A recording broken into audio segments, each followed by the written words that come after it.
All right, we're back to number 2, the second part of week 4 on the military revolution. Let's dive in.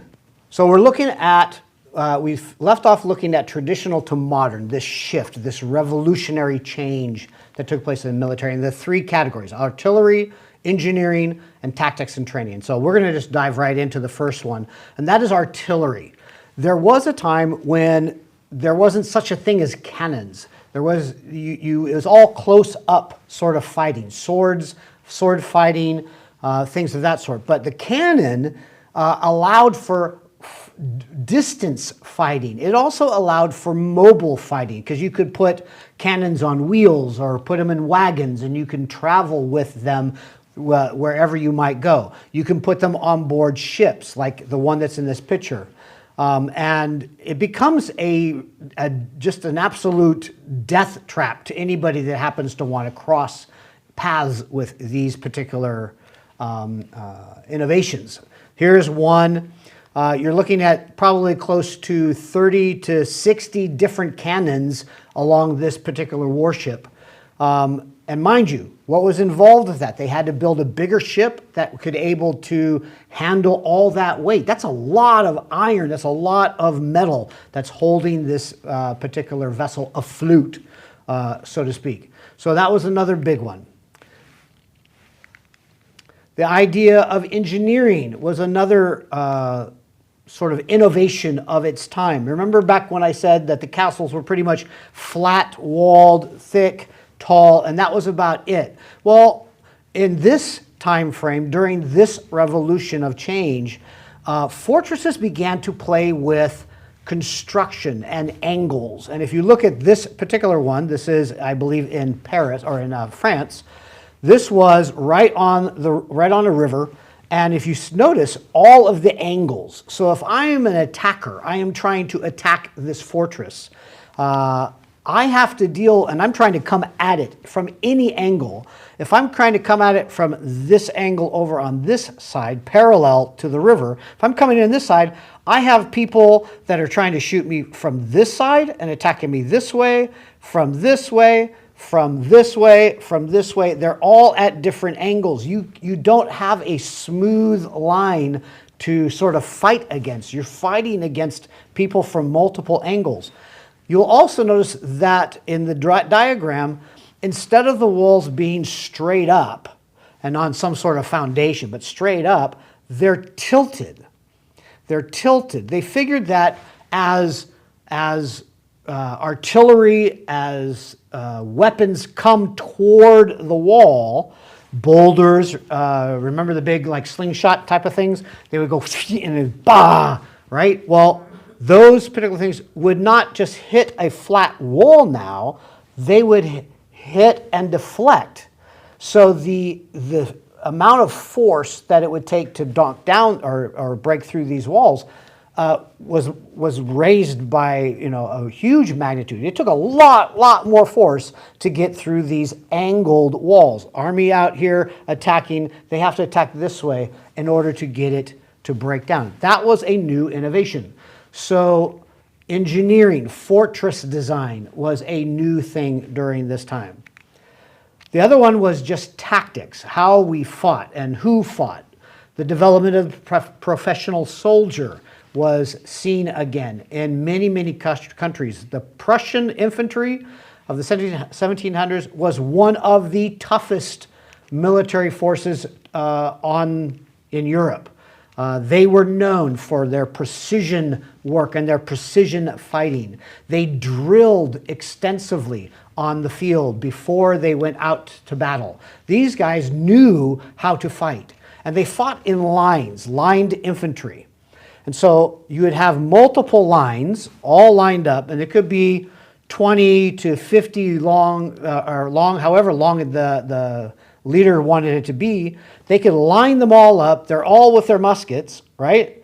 And first line drops. They drop to their knee, pull, aim, and all of them fire. So you end up as the enemy, the one who's being shot at, you end up with 20, 50, some odd balls all shooting at your front ranks all at the same time.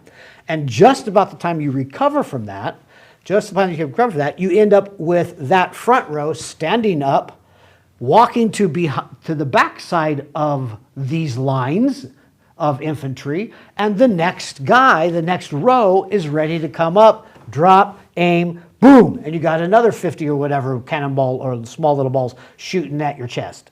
They get up and they go behind because each person, each row behind is getting ready for their time up front. So you have bang, bang, bang, and you're getting, it's almost like getting hit with machine guns, even though the machine gun hadn't been developed yet. So it was very well practiced. They knew how to use their shots. They knew how to make ready while the other people are shooting. And this kind of tactic was deadly, absolutely deadly. And it didn't matter whether you were on a horse or on an elephant, it didn't make any difference. Something like this would just obliterate you. It wasn't until you could lobby cannons into the middle of the infantry later that they figured out, oh, this is how you defeat this kind of fighting. But that also brought up a new kind of military soldier, and that was the logistics person, the supply person. Because you had all these forces, these men, these soldiers who are traveling to other parts of the world, and they're supposed to do a job. Their job is to fight. Their job is not to cook. Their job is not to mend their clothes. Their job is not to make sure they have plenty of supplies and that they don't run out, or that they have food and that have plenty of food. That kind of long distance sort of organization required a new kind of soldier, a new expert in the field. And this wasn't the aristocrat. This wasn't the one who was nobly born. These were people who were just smart at it. They were good at it. They were able to handle the goods and were good organizers. They knew how to tear down a camp and move it to another spot and raise it back up again and have cook the meal ready in just hours. They knew how to do that. And that opened up opportunities for more and more common people as well. This was similarly true with the new ships and the new cargo. It used to be, back in the day, you had to be of nobility to become a captain of a ship. But in this era, they were producing so many ships, they didn't have enough. So a person who worked on the ship and kind of worked his way up through the ranks to first mate might get the ownership or the ability to captain one of these vessels as well. Again, it moves the lower people, the middle class people, up in the social ranking. But this also, at the same time, as we said, we talked about that great divide, those that moved ahead and those that didn't. This build-up of might, this sort of rapid growth, was not only in Europe, but it was elsewhere also. But I got to be careful when I say that, because for the most part, it was really Europe that did this. And we'll look at that perhaps in a minute. But I want to look at some of the other regions of the world. Remember those big empires, the Russian Empire, the Ottoman, the Safavid, the Qing dynasty. These were all really big, but their advancement was a little bit more limited. For instance, the Qing dynasty was a great power. It came to great levels of wealth and standing in the world.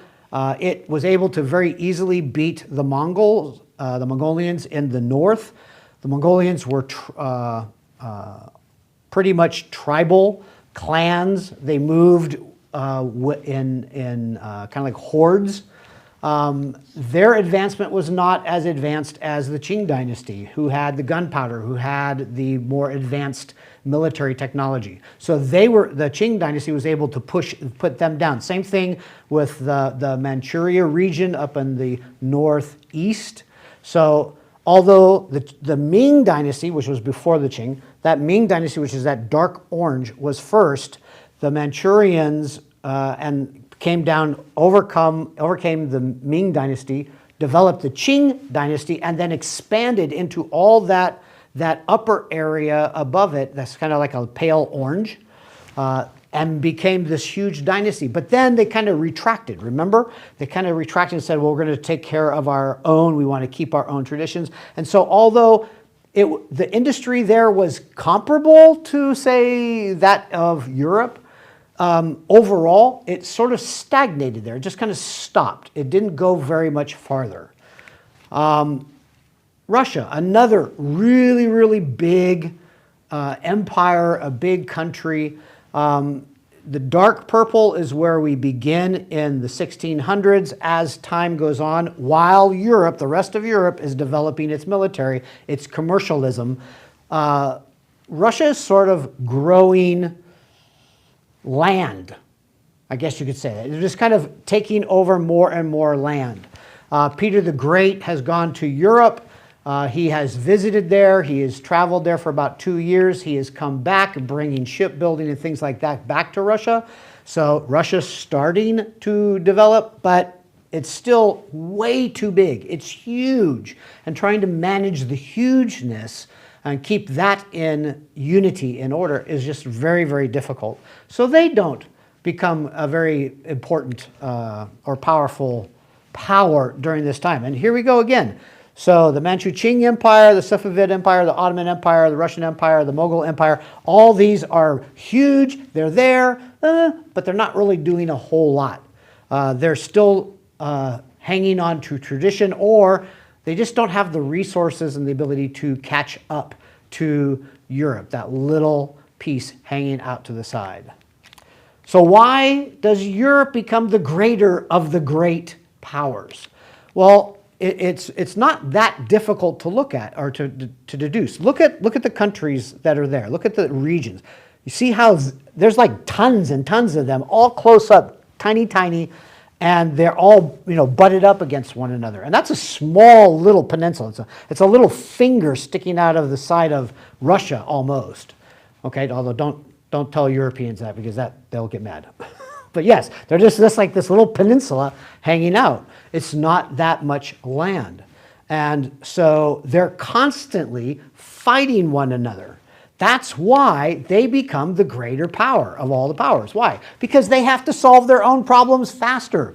They're constantly at war, so they got to figure out how to beat their neighbor. How does Britain go over and beat France? How does France go over and beat Britain's navy? They're constantly working back and forth because just the way they're geographically situated, and that they have animosity towards one another, they're fighting over the same land and resources, they have to get ahead. They have to figure it out. So it sort of motivates and pushes them ahead.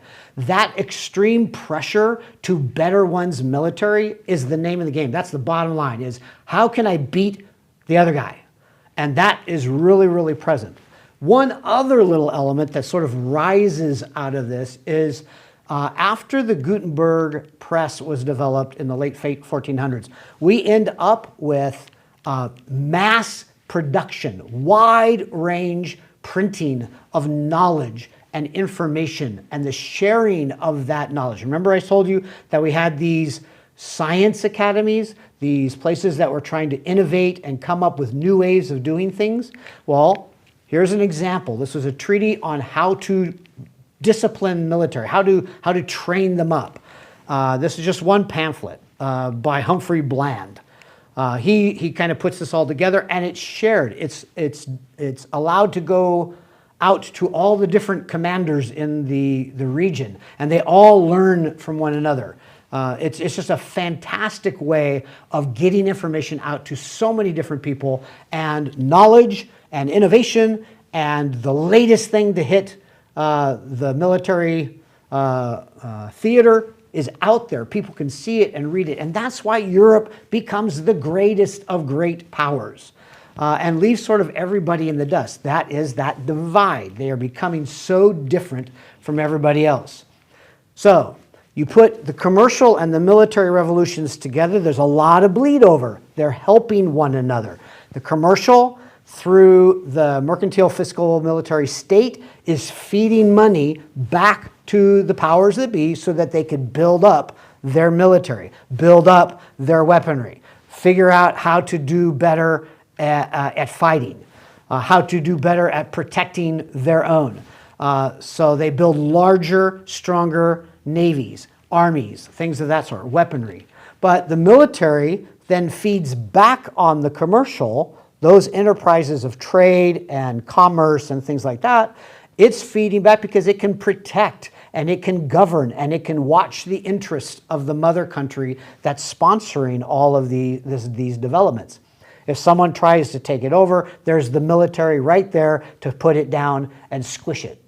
And so there's this massive amount of growth, and both are feeding one another, and now you have an exponential growth.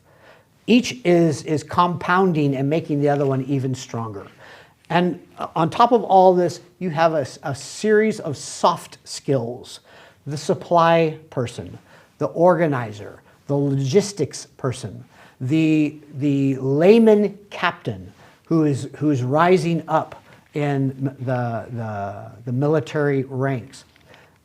The world is changing, but it's mostly changing in the Western world, in that European settlement. And these are the areas where that commercial and the military have that crossover, and they're feeding off one another and getting bigger and bigger and bigger. What do you suppose is going to happen next? As you have big powers raising big militaries, what do you think is going to happen next? Well, we're going to find that out next week.